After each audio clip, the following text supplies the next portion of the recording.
دەری شوەکەی ئیترمە مێگە و یاردەش منە و گێڵاسەکەی چلمێنە ورەشمیش و سەمەری چ نییە ئێمە تەکدانن باخەکەمان سەمەرژ نییە.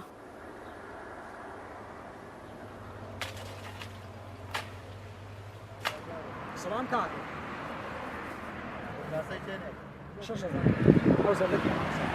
من حڕێ ناڕێ مۆ پێ ڕۆبوو جار بە ئانی ئێرە ئەرو دۆن کڕەتمە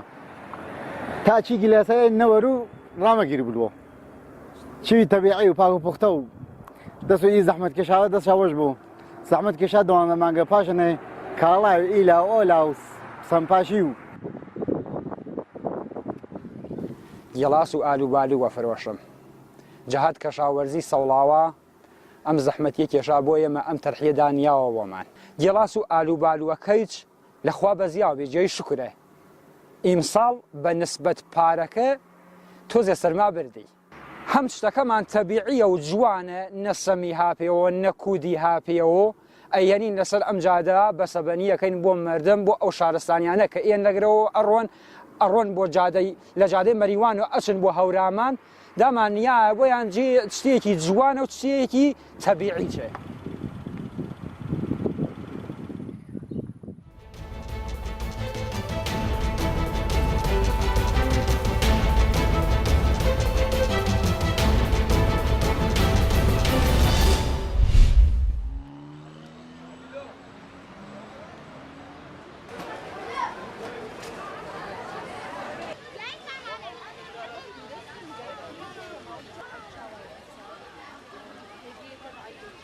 هواي قامش لو يصل حركة هي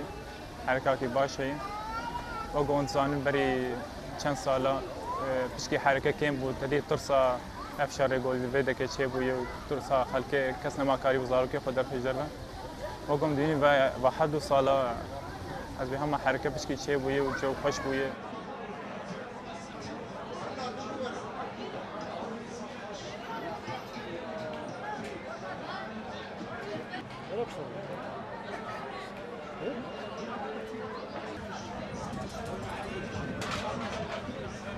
بری 4 ساله وقتی احداثا نمیری بود درکبن انا الحمد لله بچو باش بویه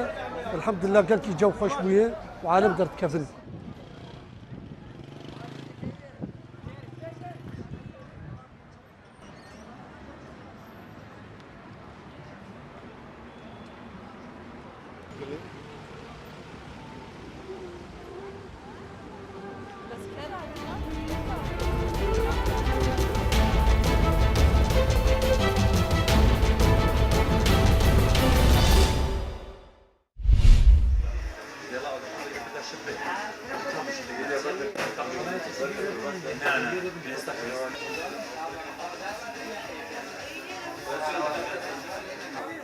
پێڵاویش طبعا بابەتێکە ڕۆژانەیە هەمیشە خەڵک داوای دەکا دەڕوا زیاتر لە مناسبەکاندا مناسبی بڵێن جێژنی ڕەمەزانە قوربانە نەورۆزە خەڵک زیاتر لەگەڵەوەی کە بڵێن جلو بەرگ و ئەوانە نوێ دەکاتەوە پێڵاو و ئەوانەش داوا دەکا دێنین بابەتەکانیشمان بڵێن بابەتی هەرزانمان هەیە وەسەطمان هەیە گرانتریشمان هەیە ینی بڵێن ماتەی زۆر باشمان هەیە ماتەی وەسەتشمان هەیە تقریبا لە 20,000 بۆ 25,000 حتا دەگاتە 65,000 دیناری هەمانە ئەوە سعری بابەتەکانمانە.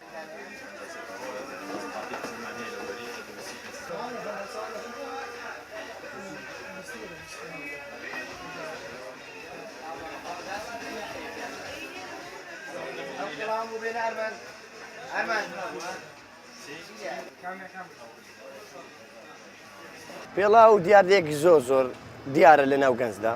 و پێڵاو شتێکی زۆر جوانە وەکو ئێمەی گەنج زیاتر ئەس بە پێڵاو دەکەین لەبەر ئەوەی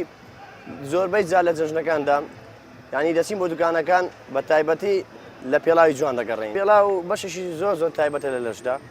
لەبەر ئەوەی ستایلێکی گەنج دەگۆڕێت ڕاستی بۆ باڵای دەیگۆڕێ و بۆ دسم و هەیکەلیش دەتگۆڕێ پێڵاو